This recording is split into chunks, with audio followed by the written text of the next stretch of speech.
오늘의 말씀은 신명기 24장 14절에서 15절까지 다 찾으신 줄 알고 한 목소리로 교독하겠습니다. 시작. 공궁하고 비난한 품꾼은 너희 언제든지 내 땅 성문 안에 우거하는 객이 있든지 그를 학대하지 말며 그 품삯을 당일에 주고 해진 후까지 미루지 말라. 이는 그가 가난함으로 그 품삯을 간절히 바람이라. 그가 너를 여호와께 호소하지 않게 하라. 그렇지 않으면 그것이 내게 죄가 될 것임이라. 아멘. 저는 오늘 희망적인 공동체가 되려면 이라는 제목으로 말씀을 증거하게 됩니다. 네. 공동체, 가정이든 어떤 교회든 나라든 간에 공동체라고 하면 어떤 희망이 있어야 될 텐데 그 공동체가 희망을 갖게 되는 부분이 이 신명기 24장 14에서 15절 안에 나오게 됩니다. 오늘 이 말씀을 보게 되면 14절에서 공궁하고 비난한 품꾼이 그 사람들이 일을 했는데 15절에 보면 그 품삯을 당일에 주지 않고 미룬다라면 그 사람들은 그 품삯이 간절한 상황이 된다. 그것 때문에 여호와께 호소하게 된다. 그러면 여호와께서 그걸 죄로 여기게 될 것이다. 지금 이렇게 말씀하고 있는데요. 여기서 지금 보게 되면 하루 벌어서 하루 먹게 되는 가족들도 그렇고요. 그런 상황에 있을 때 이 공궁하다라는 사람들의 뜻은 고날권, 고통이 심하다라는 궁할 궁입니다. 다다를 데가 없다라는 뜻이죠. 그러니까 한마디로 정말 가난해서 뭘 먹을 아무것도 없는 그런 상태 있는 사람이 매일 일하는 것도 아니고 어쩌다 한번 나가서 일을 했는데 이것을 오늘 일을 못하게 되면 우리 가족도 굶어야 되고 나도 굶어야 되는 상황이 될지도 모르겠습니다. 이런 자들이 일을 했는데 이 일한 것에 대한 월급, 하루치에 대한 그 보상을 뒤로 미룬다라면 이 사람이 도저히 견딜 수 없어서 하나님 앞에 기도하게 된다. 그 돈이 없으면 우리 가족과 나는 너무 힘든 상황이라서 견디기가 어려우니까 하나님 꼭 이 돈만은 받게 해주십시오. 라는 이 간절한 기도입니다. 그럴 때 기적이 일어나는데 이 간절한 기도 가운데 여호와께서는 15절에 보면 그렇게 공고한 사람이 여호와께 호소하지 않게 하라라고 하고 있습니다. 왜 그런 겁니까? 그 사람들이 호소하면, 그 사람들이 부르짖으면 하나님이 곧장 그 기도를 듣는다는 겁니다. 곧장 들어서 그 품삯을 주지 않았던 그 사람을 하나님이 바로 손을 댄다. 그럼 여기서 우리는 뭘 알 수 있냐면 왜 이 하루 벌어서 먹는 사람의 이 간절한 기도는 하나님이 곧장 듣고 누구는 40일, 40년을 기도해도 기도가 이루어지지 않는, 그럼 이런 현상 속에서 무슨 차이가 있느냐? 라는 겁니다.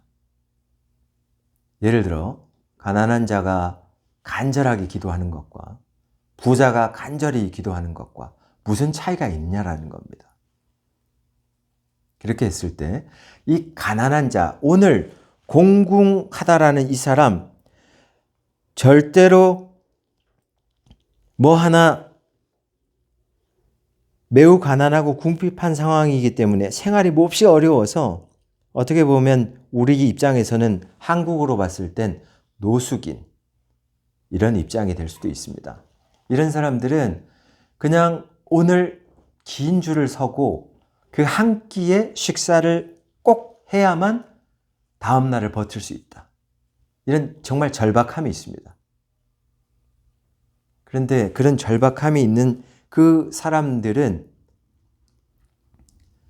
마태복음 6장 11절에서도 예수님이 우리에게 말을 했지만 오늘 우리에게 일용할 양식을 주옵소서 이렇게 기도하라고 했는데 그 뜻은 오늘을 기대하는 마음, 내가 오늘을 살아가기 위해서 꼭 필요한 양식을 하나님께 전적으로 구합니다라는 그 간절함이 공궁한 사람에게 있다라는 겁니다. 그럴 때는 그 공궁한 사람의 그 기도는 어떻게 보면 생존에 대한 부르짖음입니다. 그 기도가 부자랑 달라요. 부자는 내일을 위해서 기도합니다. 예를 들면 하나님, 제가 오늘 이만큼 오늘 일로 잘 됐으면 좋겠지만 내일이 더 잘 됐으면 좋겠습니다. 제 미래를 축복해 주십시오. 더 많은 재물을 구하고 싶습니다. 그런데 그런 동기를 볼 때 그 가난한 자, 공공한 자가 오늘 이 양식이 아니면 나와 내 가족이 굶습니다. 왜냐하면 일주일 동안 일을 못했습니다. 일주일에 딱 한 번 오늘 현장으로 나와요. 오늘 막노동으로 그 5층까지 이 흙 나르는 겁니다. 정말 열심히 했습니다. 15만 원 준다랍니다. 이거 오늘 받으면 이거 가지고 일주일 동안 우리 가족이 먹어야 되는 양식입니다. 근데 이걸 건설 현장에서 미루는 겁니다. 그럴 때 이 사람 입장에서는 정말 마음이 찢어지는 거죠. 그것과 달리 부자의 기도는 다릅니다. 정말 많이 모았는데 하나님, 더 많이 모아서 더 많이 축복해 주신다라면 하나님 일을 더 많이 할게요. 여기에는 뭐가 있냐면 어떻게 보면 더 많이 축복해 줬더니 결국에는 그 영광이 하나님께로 가지 않고 내게로 초점이 맞춰져 있는 그런 부자의 기도가 있다라는 것을 인식하셔야 됩니다. 그래서 하나님이 왜 가난한 자의 기도를 이렇게 즉각적으로 듣고 부자의 기도는 왜 더디 듣느냐 라는 부분에 포인트가 있다라면 하나님은 기도하는 자의 동기를 본다라는 겁니다. 이 사람이 지금 기도하는 것, 공궁한 자가 지금 기도하는 것은 오늘 25만 원을 못 받으면 일주일 동안 우리 가족 라면도 못 먹습니다라는 간절함입니다. 근데 이 간절함은 뒤로 물러설 수가 없는 겁니다. 그렇기 때문에 정말 하나님 이거는 꼭 받아야 됩니다 하고 근데 주지 않습니다. 주최 측에서 하고 막 억울하게 호소한단 말입니다. 이 호소는 뭐냐면 하나님 나라에 대한 가치를 흔든단 말입니다. 하나님 나라 가치가 뭡니까? 정의란 말입니다. 공의란 말입니다. 그런데 하나님 가치를 훼손하는 거란 말입니다.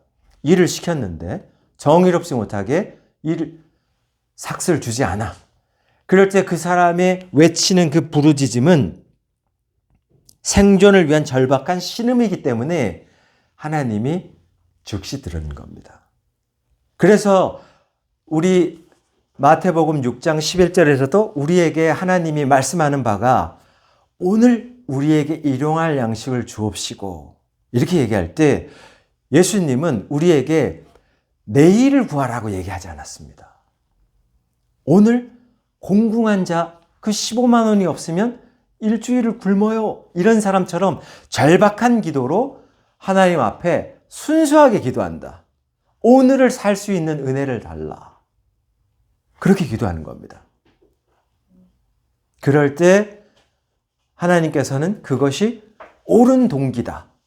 그리고 예를 들어서 15만 원을 받았을 때 공궁한 자는 어떤 마음이 들겠습니까? 아, 하나님 내 기도를 들어주신 것 때문에 너무 감사하다. 우리 가족이 그걸로 일주일 동안 라면과 쌀을 사서 먹었습니다. 진짜 그 큰 은혜에 감사합니다라고 100% 은혜를 돌린다. 하나님께 영광을. 이게 공궁한 자가 하는 희망적인 공동체를 만드는 기도 중에 하나예요. 그러니까 기도가 진짜 전적으로 기도를 하려면 이렇게 오늘 하루를 살 수 있는 은혜를 달라고 간절하게 기도하라. 이게 예수님의 우리에게 말씀하신 가르침이에요. 그런데 우리는 항상 내일을 위해서 기도하잖아요.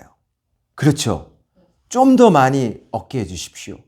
오늘 내가 30억 갖고 있는데 누가 100억짜리 샀다 하면 배가 아파서 내일 저도 50억 가질 수 있도록 해주십시오. 많이 하겠습니다. 하나님 앞에. 이런 기도는 어떻게 보면 형식적인 자기를 위한 기도지, 그게 동기가 정말 순수하게 하나님을 의지하고 있는, 오늘을 의지하면서 그 15만 원을 달라고 하는 그 간절한 기도와 똑같은 힘을 갖고 있느냐를 보시기 바랍니다. 그렇지 않을 때 하나님은 네가 하는 기도가 굉장히 형식적이다 라고 본다라는 겁니다. 그래서 기도는 동기가 상당히 중요하다는 겁니다. 기도를 할 때 지금 기도하는 사람이 꼭 가난한 사람의 기도만 듣는다는 게 아닙니다. 부자의 기도도 듣는데 동기가 깨끗해야 되는 거예요. 그 동기가 하나님께 하나님께 영광을 돌리기 위한 동기여야만 하는 겁니다. 그럴 때 예를 들면 한 사람이 있어요. 오늘 저는 저에게 딸린 식구가 한 명이라서 이 한 명을 먹이기 위해서 하나님 물러설 수 없는 상황입니다. 이 품삯을 반드시 받아야 됩니다. 이런 간절한 기도가 있고, 어떤 사람은 고아, 과부를 다 자기가 양육하게 됐어. 하나님, 오늘 1000명을 먹일 수 있는 양식이 필요한데 진짜 이거는 내 뜻대로 안 됩니다. 하나님, 물러설 수가 없는 겁니다. 하나님 하면서 간절히 기도할 때 똑같은 간절함입니다. 그러면 하나님이 규모는 다르지만 똑같이 역사해 준다. 아멘이십니까? 네. 이겁니다. 기도가. 그래서 하나님은 오늘 우리에게 주기도문, 너희는 이와 같이 기도하라 라고 할 때 오늘 우리에게 일용할 양식을 주옵시고, 그 뜻은 오늘 내일 우리에게 일용할 양식을 주옵시고가 아니란 거예요. 이걸 잘 기억하십시오. 그래서 옛날 출애굽 당시에서도 출애굽하고 난 다음에 시내산 나올 때 항상 만나를 매일매일 떨어뜨렸지 않습니까? 그런데 여기서도 하나님이 5일째까지는 매일매일 떨어뜨리다가 이제 하나님께 예배를 드려야 할 그때는 이틀치를 떨어뜨렸단 말입니다. 근데 그때 이틀치를 긁어 먹은 거는 안 썩어요. 그렇지만 평일날, 월요일날 내가 이틀치, 3일치를 그냥 긁어 모아서 쌓아놨다. 그 썩어요. 아시겠죠? 하나님 그렇게 역사했다고요. 그러니까 하나님의 역사는 너희가 진짜로 나를 오늘 신뢰할 수 있는 믿음을 이 공공한 저처럼 간절하게 갖고 있느냐를 보시는 겁니다. 그 동기가 있다라면 그런 기도로, 그 간절함으로 구하라는 거예요. 그 기도로 너희 가정을 위해서 기도하고 너희 나라를 위해서 기도하고 너희 세계를 위해서 기도한다라면 그 부분에 대해서는 내가 동기부여를 확실히 알고 있기 때문에 들어주겠다는 겁니다. 이 기도의 뜻을 아시겠죠? 네. 그래서 하나님의 이 기도의 태도는 가난한 자의 기도만 들어준다는 뜻이 아니다. 부자의 기도도 안 들어준다는 뜻도 아니다라는 걸 전 오늘 말씀드렸습니다. 예. 그래서 두 번째로 또 말씀드릴 건 뭐냐면 이 14절에 보면 비난한 품꾼이 있습니다. 비난하다란 뜻은 가난할 빈에 찰 한자예요. 그러니까 춥다라는 거야. 춥고 배고프고 그래. 갖고 있는 것도 없어서 거리에서 머무는데 거리가 겨울날 날씨가 너무 추워. 그러니까 갖고 있는 게 아무것도 없는 그 비난한 사람들이 일을 했어. 그럴 때 그 심정을 기억하란 말입니다. 그런 사람처럼 그 절박함을 갖고 하나님 앞에서 골방에서 이 나라가 하나님 앞에서 정말 바로 서기를 원합니다. 하나님께 영광 돌리는 나라 되기를 원합니다. 이렇게 비난한 자처럼, 공공한 자처럼 그렇게 물러설 수 없는 그 15만 원이 없으면 일주일 동안 굶기 때문에 물러설 수가 없습니다. 이런 마음으로 기도한다라면 이 나라가 바뀐다. 그 가정이 바뀐다.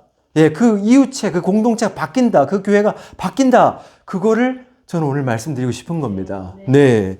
예, 아멘을 크게 해주셔도 괜찮습니다. 네. 그러면서 우리는 여기서 보면 14절에 그런 사람들을 너희 형제든지 내 땅 성문 안에 우거하는 객이 있든지 그를 학대하지 말며 했는데, 우거한다라는 뜻이 무슨 뜻입니까? 더불어 살 것자입니다. 그러니까 남의 곳에 얹혀서 사는 겁니다. 집이 없으니까. 이방인이죠. 혹은 국내인 중에서도 집이 없어 매일매일 그냥 쫓겨다니고 어디 거주할 수가 없는 아주 빈궁한 사람들이 있어요. 그런 사람들이, 우거할 데 없는 사람들이 어디선가 이렇게 노숙하고 그러는데, 우리 집 앞에 노숙해서 냄새 난다, 쫓아내고 학대하고 이렇게 할 때 하나님은 그런 사람을 학대하지 말라. 학대하지 말라라고 얘기합니다. 왜? 그들을 심하게 대우하지 말라. 왜 그렇게 얘기를 하는 겁니까? 그들을 가혹하게 대하지 말라. 그건 너희들이 노예였을 때 남의 더부살이 했지 않느냐. 애굽에서. 그럴 때 그 채찍 맞아가면서 국고성 쌓고 그랬던 너희들도 그런 단계가 있었지 않느냐. 그런데 내가 너희를 구원해서 만나를 먹이면서 이제는 하나님 나라를 건설해서 이스라엘로 하나님을 더불어서 섬기는 나라 되게 했지 않느냐. 그런데 이제는 그 올챙이적 생각을 못하고 지금 우고하고 있는, 여기저기 쫓겨다니면서 쪽방촌에서 뭐 아무것도 없어, 이런 사람들을 냄새난다라고 학대할 때, 그런 사람들에 대하여 하나님은 그 사람들이 만약 호소하게 되면 간절함이 있기 때문에, 그 간절함은 역시 그대로 하나님의 정의와 공의를 뒤흔드는 바가 되면 하나님이 그 사람 즉시 손을 댑니다. 내쫓고 했던 사람들을. 그래서 예를 들어서 과거에라도 그 어떤 간절하게 뭔가 열심히 노력했는데 그 사람들에게 뭔가 지불하지 않은 것들이 있다라면 그런 것들에 대해서 진짜로 회개를 하고 그 부분을 하나님과 풀어야 돼요. 그래야만 하나님이 그 부분을 축복해 준단 말입니다. 다시 열린단 말입니다. 아시겠죠? 그래서 우리 교회 입장에서도 보면 이 돕는 방법이 나오는데, 지금 아주 정말 공공하고 비난하고 그 다음에 우고하는 이런 사람들이 우리 주변에 있어. 그런데 이 사람들에게 우리가 이제 교회적인 입장에서 돕는다 하면서 시혜적인 태도를 취할 수가 있어요. 시혜적인 태도가 뭐냐면 그 베풀 시의 은혜의 해자입니다. 그러니까 이제 상대방에게 은혜를 베푸는 입장으로서 우리가 그들에게 빈궁한 노숙자에게 이제 음식을 줍니다. 근데 우리의 입장이 하나님이 여기서 이걸 조심하라는 겁니다. 희망적인 공동체가 되려면 요 부분들, 도와주는 사람들 요 부분도 조심해라고 하는 부분이 여기 들어가 있단 말입니다. 그게 뭐냐? 은혜를 베푸는 입장인데 이런 거죠. 그냥 뭔가를 줬는데 노숙자가 감사합니다. 장 목사가 노숙자야. 근데 너무 감사한데, 살리는 교회에서 이렇게 날 도와줘서 감사한데 제가 뭐라도 좀 할 수 있는 게 있을까요? 근데 우리 살리는 교회 쪽에서는 냄새나는 노숙자 장 목사 우리 교회에서 뭐 부품 만지고 뭐 비품 같은 거 하나라도 만지는 게 싫어. 냄새나니까. 이런 입장이라서 표정은 웃으면서라도 상냥하게 하지만 괜찮습니다. 그렇게 도와줄 거 없습니다. 그냥 편안하게 그냥 우리 도움만 받으면 됩니다. 이런 시혜적인 태도를 취한다면, 그러면 이제 노숙자였던 장 목사는 어떤 느낌이 드냐면 그걸 2번, 3번 받게 될 때 부끄러워진다. 내가 노숙하다 보니까 나를 되게 무시하나 보다. 내가 뭐 하나 도울 수 있는 것도 없는 나는 부끄러운 인간인가 보다. 수치스러움을 갖게 된단 말입니다. 그런 태도로 도움을 계속 주는 거는 하나님이 절대적으로 조심하라는 게 이 본문 안에 속해 있는 겁니다. 그렇게 도울 거면 돕지 말라라는 겁니다. 수치감을 주는 거, 그렇게 도우는 것은요, 어떻게 보면 수직적인 관계죠. 주는 자가 우월한 관계로서 오늘 이렇게 주는데 됐습니다. 여러분의 도움은 필요 없습니다. 그냥 받기만 하십시오.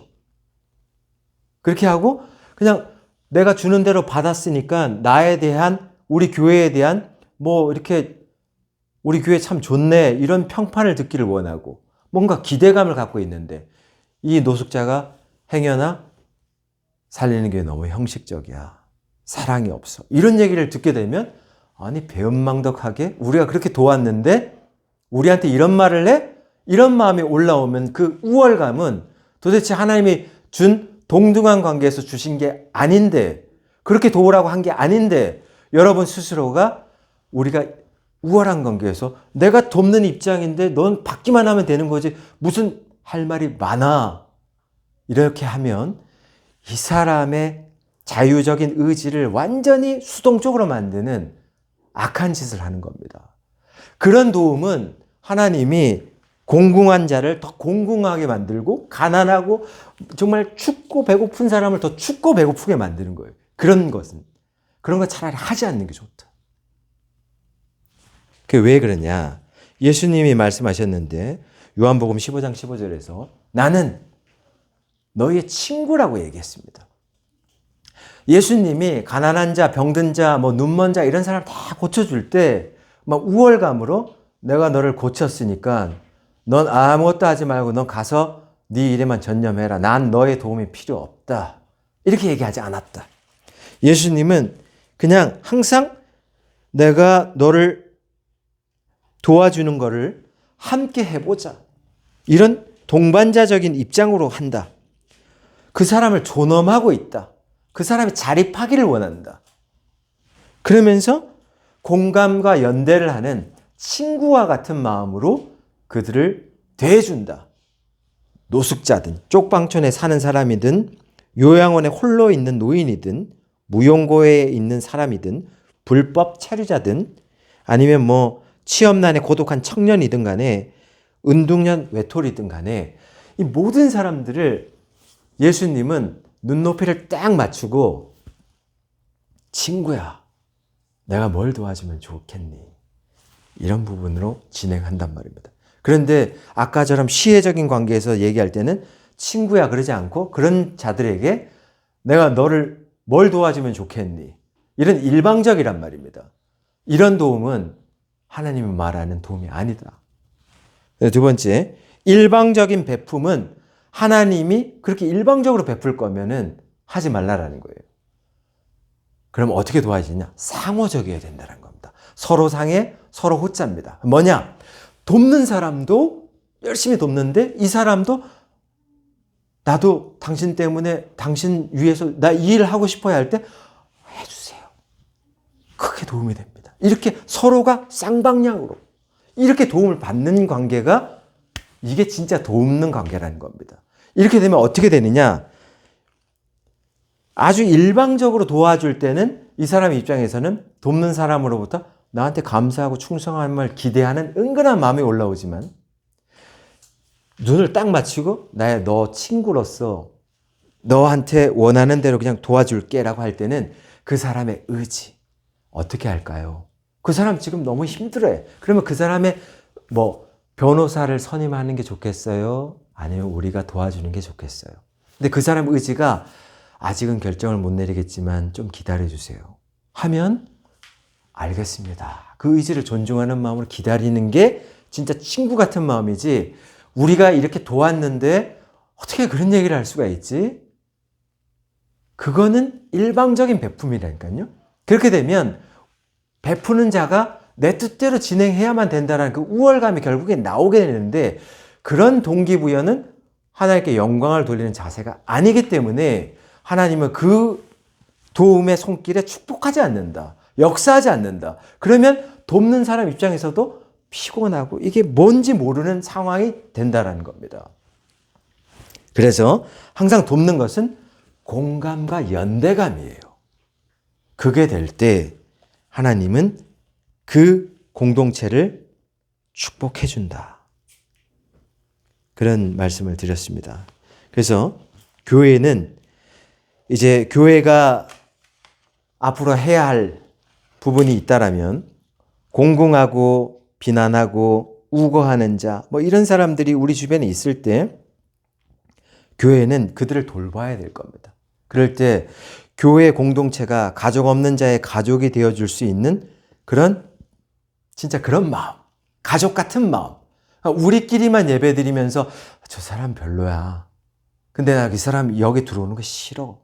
이런 마음은 어떻게 보면 시혜적인 입장으로 내가 은혜 베풀 수 있는 사람만 베풀고 내가 저 사람 싫으니까 은혜 베풀고 싶지 않아. 이런 마음은 예수님이 준 마음이 아니란 말입니다. 항상 말하지만 예수님은 언제나 눈을 딱 맞추고 냄새 나는 자에게도 눈을 맞추고 내가 너의 친구가 되어줄게. 그 전능한 분이 가장 약해서 힘들어하는 그 자에게 38년 된 병자에게 내가 너의 친구가 되어줄게. 뭘 하기를 원하니? 그 눈을 딱 맞춰준단 말입니다. 일방적이지 않다는 겁니다. 그렇게 돌봤다라는 겁니다. 두 번째, 교회가 할 수 있는 부분은 하나님의 정의를 정말 제대로 세워줘라라는 겁니다. 하나님이 오늘 말씀하시는 게 뭐냐? 제도적으로 억울함을 당하는 이들을 위해서 옹호하고 대변해 주라는 겁니다. 그 사람들은 지금 오늘 빈궁하고 비난하고 우고하는 자들, 이런 사람들은 착취당하고 법률적으로도 그렇고 모든 권리가 다 착취당한단 말입니다. 그러면 그런 사람들을 제도적으로 억울함을 당했을 때 교회가 그 사람들의 하나님의 정의는 이렇다라고 맞서서 그를 대변할 수 있는 친구가 되어주란 말입니다. 그게 진짜 교회라는 겁니다. 교회가 할 일이라고 얘기하는 겁니다. 세 번째는 환대해 주라는 겁니다. 이방인과 같은 이들을 공동체 안으로 그냥 따뜻하게 초대해 주라는 겁니다. 추운 겨울날 정말 아무것도 없어. 그런데 그런 사람이 벌 떨고 막 이렇게 하고 있어. 그럴 때 따뜻한 난로가 있고 그 온풍이 있고 따뜻한 식탁이 차려져 있는 이 교회로 그냥 들어오기만 해도 따뜻해 할 정도의 그 따뜻한 정서적으로 얼어붙어 있고 지금 고독하고 이런 사람이 얼마나 많은 줄 아십니까? 우울한 사람들이. 이런 사람에게 하나님의 은혜가, 따뜻한 은혜가 그냥 환대함으로 들어오는 순간 그냥 여기는 네가 가족 같은 분위기다라는 그 마음이 확 들 정도로 그들을 섬겨줘라. 이게 교회가 할 역할이다라고 오늘 이 말씀에서 말한단 말입니다. 그리고 마지막 하나가 공감해 주라는 겁니다. 단순히 상대방의 은혜를 베푸는 입장에서 행하는 태도나 자선이 아니라 동행자로서 함께 해주는 삶이었습니다. 그래서 정말 어려운 삶으로 가고 있었던 한 지체에게 착취당하고 힘들어하고 사기 때문에 힘들어하고 있는 그 사람에게 친구처럼 동행해 줄게. 친구가 뭡니까? 말하는 걸 듣고 말없이 그냥 같이 그래. 넘어질 때 되면 부축해주고 힘내. 이렇게 가는 게 진짜 친구지. 뭐 말로만 막 이렇게 하세요. 아무것도 하는 거 없이. 그게 아니란 말입니다. 그렇게 할 때 진짜로 그 도움을 받았던 비난한 자나 공공한 자나 우고하는 이런 사람들이 진짜 살리는 교회로부터 마음 따뜻한 그런 도움을 받았다면, 친구 같은 도움을 받았다면 그들이 기도한단 말입니다. 살리는 교회가 진짜 하나님의 손길이었고 하나님의 능력을 거기서 봤습니다. 너무 감사합니다. 이렇게 기도할 때 그게 그대로 하나님께 올라가는 영광이 된다. 그러면 살리는 교회를 하나님이 들어쓴다. 이게 오늘의 말씀이었습니다. 예, 기도하겠습니다. 하나님 아버지 감사합니다. 기도할 때 가난한 자, 부한 자의 기도 어떤 쪽을 더 빨리 들어준다 그런 뜻이 아니고 기도할 때 그 동기, 정말 이것은 하나님의 은혜였다라는 걸 기도 응답이 왔을 때 100% 알 수 있는 그런 사람의 그 동기를 보시는 거고 또한 목적을 봅니다. 이걸 정말 기도를 들어줬을 때 저희가 진심으로 하나님의 은혜였습니다라고 100% 하나님께 영광을 돌릴 수 있는 자인가, 그런 자가 기도할 때 하나님은 100% 응답하겠다라고 말씀하신 바입니다. 하나님, 희망적인 공동체가 되기 위해서 나라도 살릴 수 있도록 그렇게 가난한 자와 같이 물러설 수 없는 심경의 울부짖음의 생존의 울부짖음과 같은 기도를 올리는 살리는 게 모든 동역자들 다 되게 축복해 주옵소서. 예수 그리스도의 이름으로 기도드렸습니다. 아멘. 주님 앞에 우리의 신앙을 사도신경으로 고백합니다. 전능하사 천지를 만드신 하나님 아버지를 내가 믿사오며 그 외아들 우리 주 예수 그리스도를 믿사오니 이는